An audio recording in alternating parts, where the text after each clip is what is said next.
Hello, I'm Andrew Kercher, and welcome to Thumbcast. This week we have Lisa DeLong. Lisa, welcome.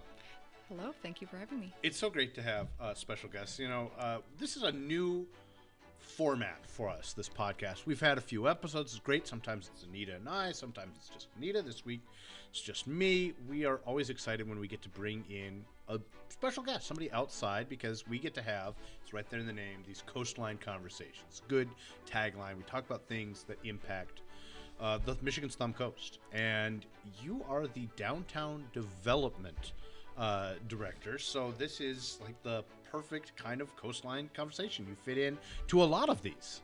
Yes, I've actually been watching your show, and I think that you're doing a great job. Oh, well, thank you. That's flattery will get you everywhere on this show. But no, we're here to talk all about like downtown Port Huron. Mm-hmm. In a lot of ways, we're kind of the gateway to the rest of the Thumb. We're where a lot of people think this is where things happen in Port Huron. A lot of people default to that, like downtown. That's what's going on. And we've been chatting just a little bit as we're getting all the cameras set up and our equipment tuned in. And there's just so much going on downtown. And this is a job that you relatively recently into this position. Yeah, 6 months. 6 months. So what have the first 6 months been like? Now you know where the coffee filters are, you know where the bathroom is, all of that has been taken care of. How do you feel? I feel really good. It's definitely a trial by fire type of job. I came on very quickly in the middle of Chili Fest and everything that was going on with that. So with this job, it's kind of like learn as you go and learn as you do. So what is a downtown development authority? What do you do? Because I think that can be sometimes, I think that's maybe changed over the years. Different people have done different things, and the position is going to kind of evolve. So when somebody asks you, what do you do? Yeah, it's just to kind of oversee the growth of downtown. It can range anywhere from the beautification of downtown to our special events that we do, being a connection between business owners and the local government. So it's really a wide variety of different things that I have to do around downtown. A lot of different facets. Because I think downtown is pretty unique. A lot of communities might have a downtown. Port Huron has the biggest of these downtowns in the Thumb Coast. And our downtown, has its own like special tax district, right? We do. So there is a lot that goes on between, a public-private partnership where the city is doing some things. Yes, there is. So we definitely have different tax districts and what we're allowed to spend money on as far as that goes. And so it's been interesting to try to suss all of this out and learn everything as I go along. And, downtown, I will be the first to tell you, I'm a huge cheerleader for Port Huron, but downtown's had its ups and downs. It has had challenges, and that goes back decades and decades and decades. And some decades are worse than others, where we see a lot of store closures and the struggle to bring people downtown. Sometimes we have a little renaissance, but maybe we're entering one of these kind of challenge periods again, where we've seen some real change in the makeup of what's downtown. Yeah, and that's one of the things about this job, too, is trying to learn all of the past along with doing what I'm doing currently. So trying to figure out, why things are the way they are, what's worked in the past, what hasn't, and the reasonings behind everything. So I definitely think that downtown businesses is just going to be a continued ebb and flow. Sometimes we have empty storefronts, sometimes not as many, sometimes more. But I think it just, with all the business owners, the changes in life, the changes in the economy, all of those things affect what downtown does. Yeah, and the downtown, we think of that just Main Street, but it's quite a bit. We places like the Wrigley Center that's open. There's a lot kind of going on there, and they're, I think, trying to figure out what they actually are going to be for themselves, because we've seen a lot of changes in even just the last year there. But it's a pretty broad area there with lots going on. Yeah, they are. Wrigley is really picking up. They brought on Darren Lee, I think back in November, to be the GM, and he's doing a fabulous job. He has years of experience as far as opening restaurants, opening bars, different situations like that. So he has kind of brought a new mix, and especially coming from the outside our community in and seeing what he can do to change and kind of pump people into Wrigley. So they're doing really well. Another place that is really amping up is City Flats Hotel. So there's Yeah. been a lot of development going on there. Scott Beeden has taken over GMing for that location as well as Sperry's. We have Jeannie Nichols that's running the marketing, so they're boosting that up. Two really sharp tacks there. Absolutely. They're doing great. Actually, Phil and Debbie Peloso have come on and running the Two Rivers Winery that has been formerly known as the bar inside there. So they have taken that on recently, and that is a great new fun location, as well as the City Floats. They have that up and running, and that's going to be a continuous thing and a great opportunity for people to enjoy being outside, enjoying meals, cocktails, music, whatever it may be, right on the river. And yeah, it seems like they're trying a lot of different things, and sometimes that's what it takes, because you don't know what's going to stick, right? Yeah, absolutely. And that's what they're doing. They're just trying to do different events, different things, see what people like to do, what's a flop, what's a hit, and continue on from there. And so your role in this, again, is to serve as this kind of liaison for what can, some things like we know, like the garbage has to get picked up. Yes. The streets have to be in good repair. The city has a role to play in this. Correct. To make those private entities successful. Yeah, absolutely. And that's the thing about this job is it can come down to, simpler things like that, behind the scenes items that people don't see every day. But if there's something that goes wrong, you bet that they're seeing it. Yeah, make sure the speakers are working. Yes. The pedestrian crossing signs. I always take that as a great sign of spring, and it's one of my favorite things is when those finally go out. Yep. And you can get across to Pompeii's there without fearing for your life. Exactly. And speaking of that, I know there's so many things. I think more changes that are coming downtown, and I know one that is looming on our horizon is a pretty big change up, because not only are there private businesses, there's the city, but also the state. Yes. Because that road, Military and Huron, it's a state trunk line. Correct. So what are some of the challenges with that? And what's coming down the pike? Yeah, so it's collaborating with the state of Michigan and MDOT. So obviously we know that the big project is coming down on Huron, from what I'm being told, is 2027. I think originally our community was told earlier that it was going to be happening sooner. And for whatever reasons, I'm not privy to that, but for whatever reasons. The powers that be. The powers that be, there's a little bit of delay, and from what I'm being told, it's going to be happening in 27. So that is an MDOT project, because that is an MDOT street. So the city of Port Huron is collaborating with them, partnering with them to try to figure out how to best manage this project, but is very much an MDOT project. Do it efficiently. So the plan from what they've revealed, again, this could change a little bit more, but they're talking about a facade to facade, tear out. Yep. And they're talking about the road diet that I know it took the city council kind of kick the can on making a recommendation for a little bit, but eventually that recommendation to do a road diet, some protected bike lanes, could really change how people interact with downtown. I think it really will. I think the bike lanes will be great for not only our local, bike clubs, but also for our pedestrians walking down the sidewalk. We won't have to compete with the bicycles on the sidewalk as well.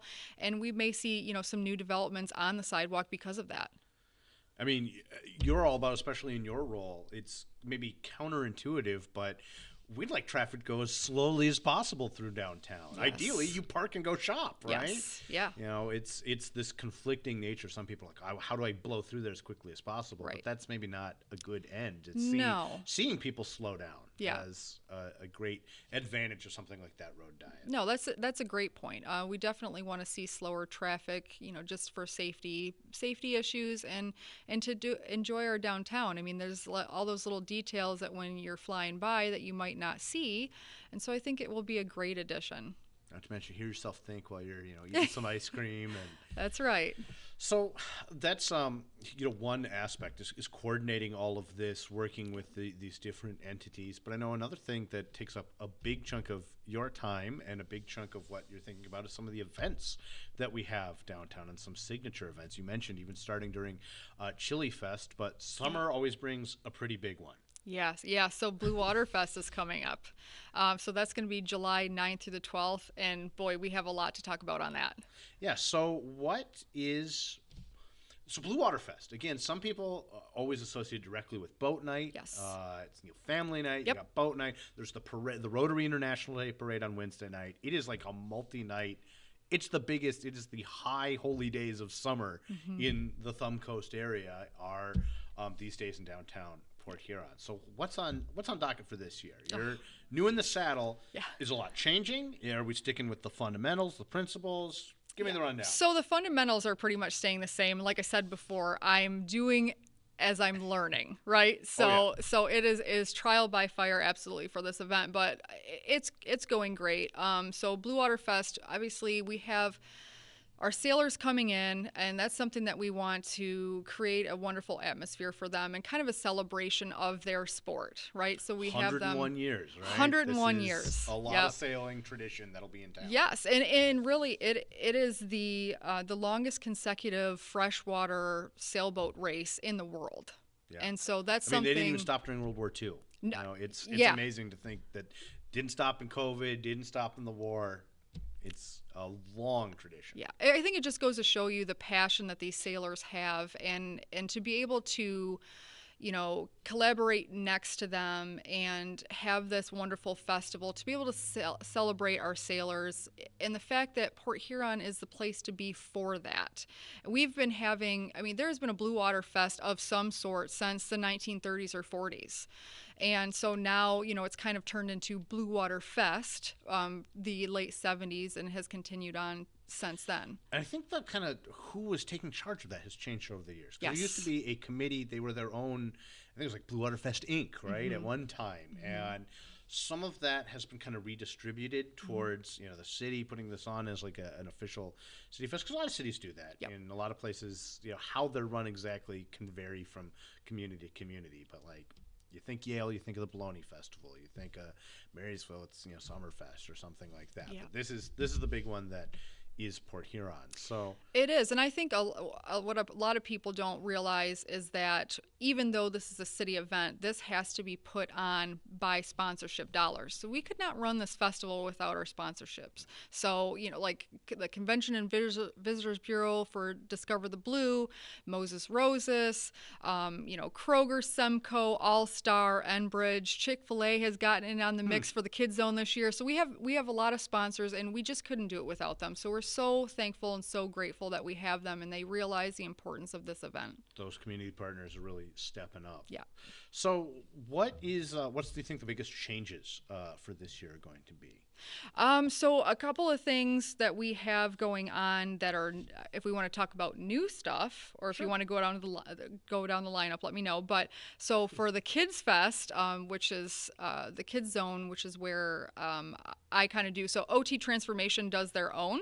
So they're kind of, that's like the family night. Yep. This is by like the 10th Street Bridge. That's Yes. Like, in some ways, I've seen that almost as big, if not bigger, than some of the boat nights. They keep growing. So they're and doing theirs on Thursday, which is such an exciting event to be able to, to match with them, kind of what they're doing. They're going to have even more space this year with the fire hall down, right? I don't know if they're going to be able to use that maybe area, not this but year because it's so recent. Yeah, but I think there's definitely potential in the future for that. I know one thing that they're adding this year is a rock climbing wall. Really? Okay. Yeah, so that'll be exciting. fun. So they've got a lot of, and some of the same things that they've done in the past, whether it be, the petting zoo, the bounce houses, things like that going on. They have got, music going on down there as well.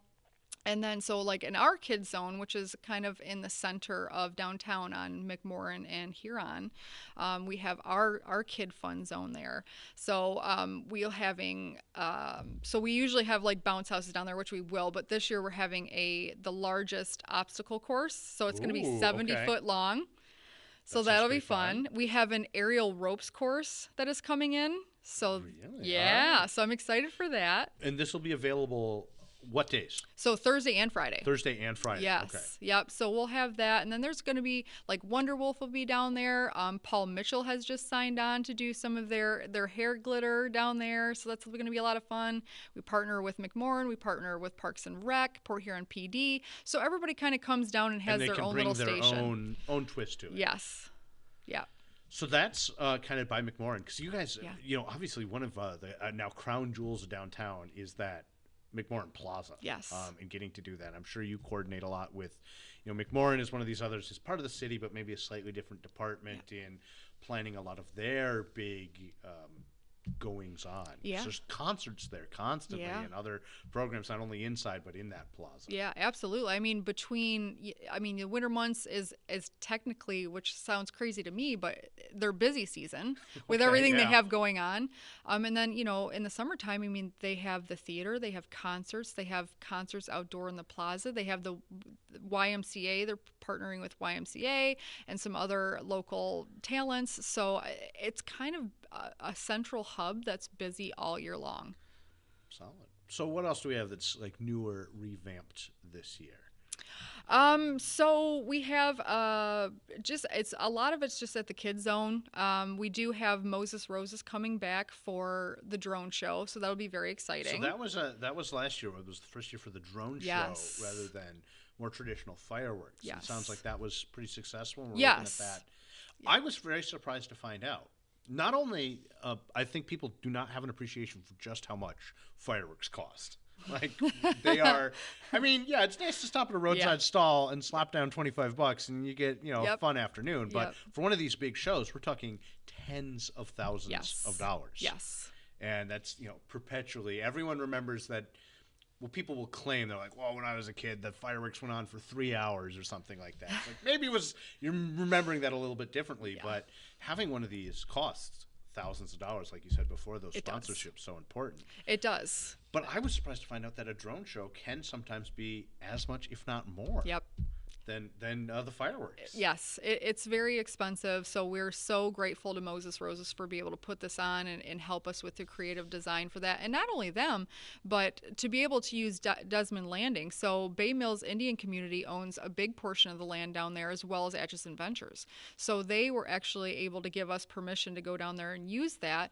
And as we all know, down at Vantage Point, it can be a little bit of a rocky road. Yes, if you haven't heard that, then you're living Yes. under some kind of rock. Yeah, right? so actually, thanks to Vardy's Excavating, they have agreed to go down and grade that parking lot for that week. So we'll be able to enjoy that, which will make it easier for our patrons to go down and park.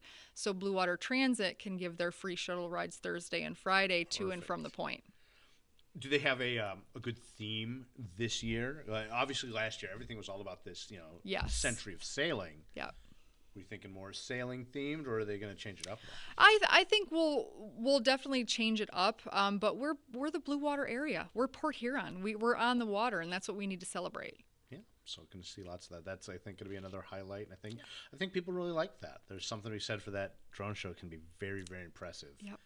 So Absolutely. I am very eager to see what they have in store there. Yes. And, of course, Boat Night's going to be its own whole thing. And so much of it, we always pray for good weather, right? Because that can make or break, I think, one of these nights, just how many we have turned out. But concerts all over downtown. Yep. Where does somebody go is there a central location to find out more about there's so much. Like, you literally can't do it all. Yes. So you want to start planning those couple of days. Yes. And I think there's been an emphasis on extending things even into Saturday.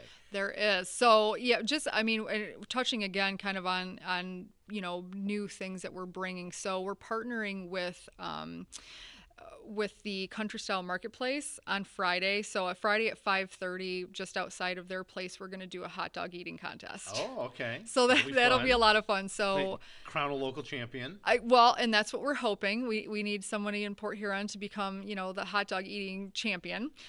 So Steve from Country Style is actually going to MC the whole thing. So he's really excited about it, and we're really excited about it. And so I think the name of the game is whoever eats 8 hot dogs the fastest is the winner, and you get a gift card for that for your participation. So that's going to be a lot of fun. I'll have to give you some ketchup and mustard and relish. I mean, maybe after, but that'll be fun. And then so Saturday, trying to kind of push into Saturday so that we're actually going to. I mean, everybody kind of comes down for, the boat races and seeing them launch on Saturday morning. So obviously there's going to be the usual spots, but there's some new ones. So Port Huron Yacht Club's gonna have their bagpipers and their send-off going on. The Wrigley Center Upper Deck is going to have a launch watch party as well. Huron Lightship's going to do a little something, as well as freighters. So that'll be spots all the way along. There's spots all the way along. So that'll be a lot of fun. And then We'll also have like our Blue Water street vendors are still going to be out. Our food trucks will still be out. And then kind of going into Saturday, I've actually partnered with the Blue Water Jeep Club. Okay. So I'm thinking, okay, well, what do we do on Saturday to kind of get people? Everybody's kind of tired. Or Yeah, it is a packed full week. It you know, is. They've got, because there's so many things we haven't even touched on. There's like, mannequins making Yes. a difference going on. Yeah. There's, all of Yeah. this, all the shops and stores that are staying open late to sell more stuff. Yep. So you're exhausted by Friday when a lot of Yes. festivals would be starting. But, Yes. So Jeep Club. Yeah. So, I mean, just to kind of keep the merriment going, people are kind of a little bit more laid back on Saturday, wanting to just kind of hang out and rest. So I thought, well, what could we do Saturday to help bring people down? And so I thought, well, why don't we have a beach party at the plaza? Right? Okay. And so let's see what that looks like. So I partnered with the Blue Water Jeep Club, and I was like, you know what? When I think beach party, I think Wranglers. I'm thinking Jeeps, right? So I'm like, why don't you guys come down? We'll get dressed in our tropical wear, our Hawaiian wear. We'll have your Jeeps lined up. We'll do some Jeep themed events. They're coming down from 2 to 10. On that day. So we'll have them lined up. They're so excited to be involved. We'll have stuff going on in the plaza, and then we'll have our Air Margaritaville from 7 to 10. We'll have Casey's doing tropical drinks at the Casey's on the plaza. So just kind of like just mellow, because not everybody wants to come down Thursday. Not everybody wants to come down Friday, depending on, what they're... Just a little bit more laid back. Yeah, a little bit more laid back. So what can we do to kind of like include everybody in Boat Week one way or another? So if you're not a sailor, you're not, going to one of the loud concerts, there's something for everybody. Exactly. Yeah. Bring your parrot headgear down and your lawn chair and sit on the plaza and enjoy some great music. Now, have we found, I know one thing that has always been an extreme challenge has been there used to be, this pretty large carnival, and that's changed and waxed and waned over the years, because I know it's so hard because boat night moves. I think is the thing that people don't realize is that Boat Week, because the Chicago race and the Mackinac race, Port Huron race, flip-flop. Yeah. And so you can't get these like long contracts. So any thoughts on that? Have we just kind of tried to maybe move away from trying to secure somebody, because it's just such a challenge? It is a challenge, and one thing for me is with coming in late, I mean, that just wasn't even an option at all, right? Like, and so These that things, people don't realize that it takes literally years. It does to plan events. It does, and so that was like the first point, and then after that, just kind of hearing about from Natasha in the past, and actually Justin, who does our our street vendor show. With carnivals, they want a multi-year contract. Yeah. And they want it on the same day every year, rightfully so, because they're going to plan their route. They're going to plan their route the whole year. And the thing about our event is probably unique to many other events is we change ours depending on the race every year. The first weekend, it's not exactly. Like so that. It's not that Port Huron can't afford it or Port Huron doesn't want to do it or anything like that. It's that we change it, and it's hard to secure those long-term contracts. And anything worth doing is worth doing well. Yeah. Because if you secured somebody small, then you'd hear there wasn't enough, or it wasn't what they remembered. Correct. So yes, it's easy to complain. It's very hard to plan. It's very hard to plan. This is a huge festival, and luckily I have a lot of community partners that I can kind of help me out as far as what they do for their organizations. But at the end of the day, a lot of it falls on what I'm doing. So, well, it's great to see so many of these events. And I think you'd be foolish to think that they wouldn't evolve and grow and change in their emphasis or what's going on. Yeah. Look at all the new things that they could never have imagined that we're doing. Absolutely. So what do you do besides, so Blue Water Fest ends. What do you do besides like collapse for a week and then say, okay, now we got to start, like on the next one. But, there are other, events, things you're involved in downtown. Yeah. So I'm not going to have much of a collapse.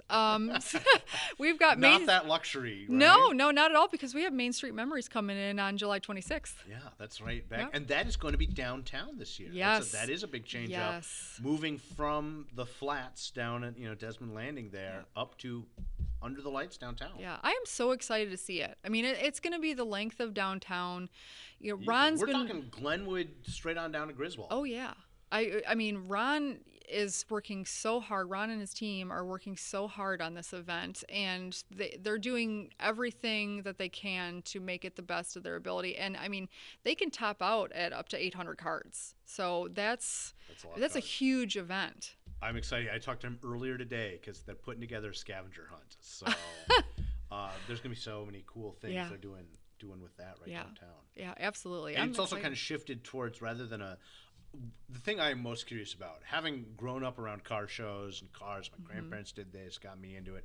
Car shows were typically a thing that, like, you wake up at 5 a.m. like a military operation to get down there, and by like 2 in the afternoon you're done. Yep. This one that's going to start in the afternoon and go well into the evening. So that'll be fun. Yeah, I think it will go really well. I mean, he has musical acts coming, food trucks, vendors, you name it, he's got it. So I think it's going to go really well. He's been speaking with the downtown businesses to see if, there's something that they want to put in their goodie bag. So the first, I think, 350 cars that register, they get a goodie bag.